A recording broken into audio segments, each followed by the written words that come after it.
Gdy kupiłem kasetę z tym materiałem, po pierwszych 2 odsłuchach daleki byłem od zachwytu. Ale pomyślałem sobie, dam mu jeszcze jedną szansę. I po tym 3. razie wsiąkłem w tę płytę jak gąbka.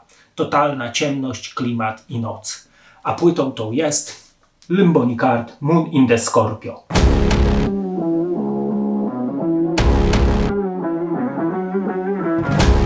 Limbonicard powstają w 1993 roku w Sandefjord w Norwegii i wykonują muzykę z pogranicza black metalu, muzyki symfonicznej oraz ambientu. Na początku pogrywają w 4-osobowym składzie, jednak ten skład szybko się rozpada i gdy Dimmun angażuje do zespołu Morpheusa, wtedy kształtuje się ten najbardziej znany skład zespołu.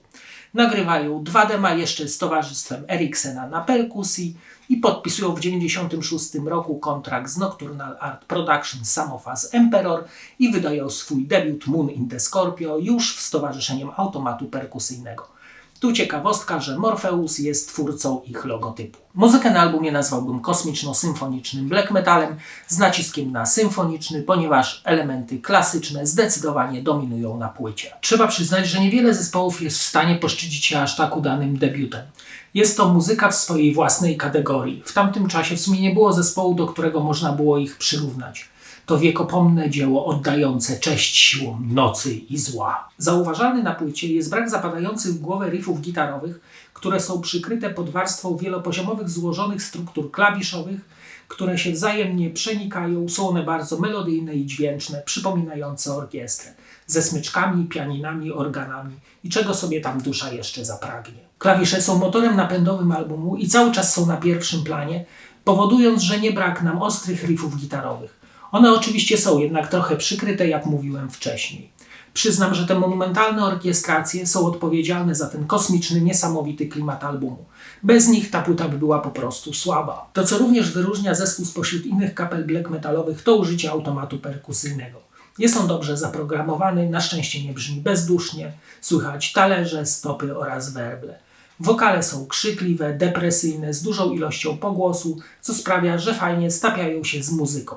Co jakiś czas słyszymy melodeklamacje, chóry i kobiecy wokal, który jest użyty na tyle nieczęsto, że nie brzmi on natrętnie. Wszystkie utwory na płycie połączone są jakby takimi outro-intrami, które mi osobiście przypominają wciągającą nas nicość. To również ciekawy zabieg, który powoduje, że płyta jest całością.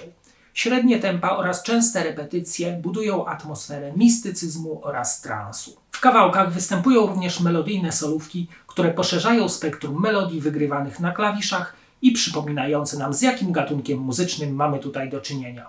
Utwory są długie, ponad 8-minutowe, które zabierają nas w tę astralną podróż. Teksty są interesujące, rozbudowane, poruszające tematy śmierci, ale również gwiazd i kosmosu, czyli wszystkiego, co choć trochę dotyka czerni. Tutaj na marginesie wspomnę, że widziałem Limbonicard w 1998 roku w Rivierze Remont w Warszawie. Niestety nie mam żadnych fotek z tego koncertu, ponieważ w tamtych czasach mogłem zrobić zdjęcia jedynie telefonem stacjonarnym. Mimo to koncert wspominam z sentymentem, ponieważ każdy koncert w tamtych latach był nie lada przeżyciem. To posłuchajmy teraz fragmentów tej muzyki nocy. Album rozpoczyna się pięknym, 2-minutowym klawiszowym intro do kawałka Beneath the Burial Sacrifice, po czym następuje wielkie boom i rozpoczyna się symfoniczna blackowa jadka z krzykliwym, pełnym rozpaczy wokalem, gdzie gitary tańczą w towarzystwie klawiszy. Tekst mówi o zatraceniu się w grzechu, oddaniu duszy nocy, gdzie ciemne cienie tańczą. To jest długi kawałek, ponad 13-minutowy, jeden z najbardziej ciekawych aranżacyjnie utworów na płycie.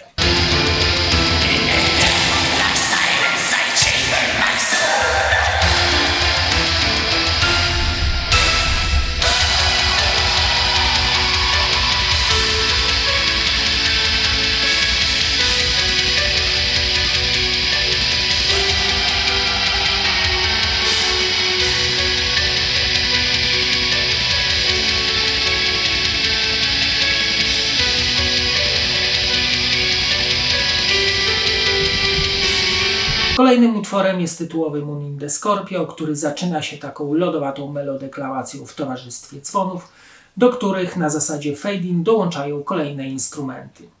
Utwór ma bardzo przestrzenne orkiestracje, które w pewnym momencie przejmują pałeczkę. Ciekawostką jest, że solo jest wygrywane na dzwonach.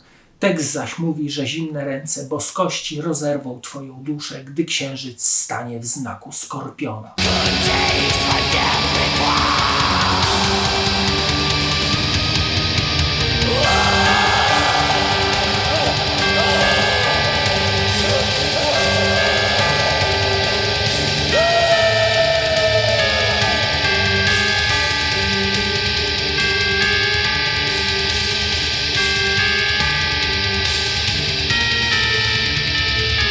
Jak ja uwielbiam ten totalnie mroczny wstęp do Through the Glimpse of Death. Jest jakby zaczerpnięty z upiora w operze.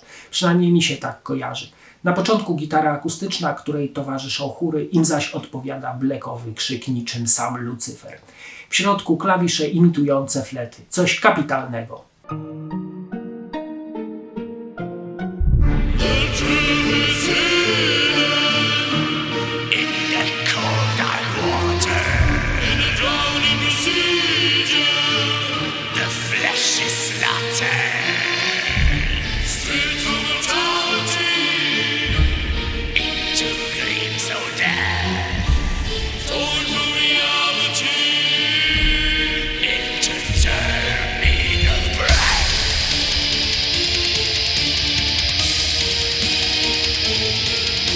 Ostatni z prezentowanych dzisiaj utworów będzie In Morning Mystic. Jest to najdłuższy kawałek na płycie, trwający ponad 14 minut.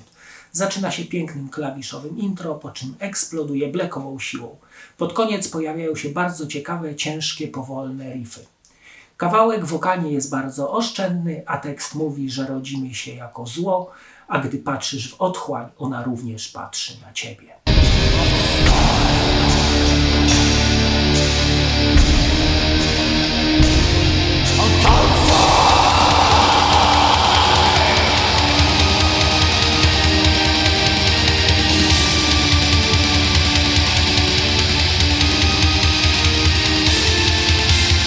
Popatrzmy teraz na okładkę oraz wkładkę.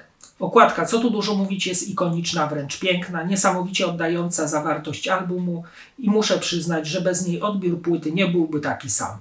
Na tle nocnego nieba widnieje pełnia księżyca w Skorpionie, zajmująca większą część okładki, a na tle jego blasku postać kobiety w czarnej pelerynie, stojąca na krawędzi skały w corpse paintingowym makijażu, patrząca wprost na nas. Rysunek jest niesamowicie sugestywny i piękny, w lewym górnym rogu logo zespołu, a na dole tytuł płyty. Na pierwszej rozkładówce na granatowym tle zdobną czcionką wypisano teksty utworów, a na środkowej rozkładówce nasza czarna pani z okładki rzuca się w przepaść, a po jej obu stronach są facjaty aż 2 członków zespołu z ksywami oraz informacją, co który porabia w zespole. Trzecia rozkładówka to kolejne teksty, zaś po prawej całkiem fajne i w sumie kultowe już foto chłopaków przy ognisku w pełnym black metalowym rynsztunku jako blade twarze na tle nocnego nieba, a pod spodem podziękowania tak zwane hailsy. Na stronie zamykającej wkładkę wydrukowano fragment tekstu kawałka Infernal Phantom Kingdom, na tle wydaje mi się facjaty niewiasty z okładki, a raczej jej ducha. Płyta CD jest biała z czarnymi elementami jak logo, tytuł płyty i skałką, z której rzuciła się pani. Na stronie zamykającej pudełko na tle księżyca wydrukowano tytuły utworów oraz logotypy wydawców. Moon in the Scorpio na pewno nie jest albumem łatwym w odbiorze i trzeba się w niego wgryźć. Ale jeżeli dasz mu szansę, zostaniesz porażony bogactwem tej muzy i długo CD nie wyciągniesz ze swojego odtwarzacza. To jest ponura symfonia nocy, gdzie ciemność wylewa się z każdego dźwięku. Trudno jest to opisać słowami, to po prostu trzeba przeżyć. A teraz zapraszam do oglądania kolejnego odcinka. Cześć!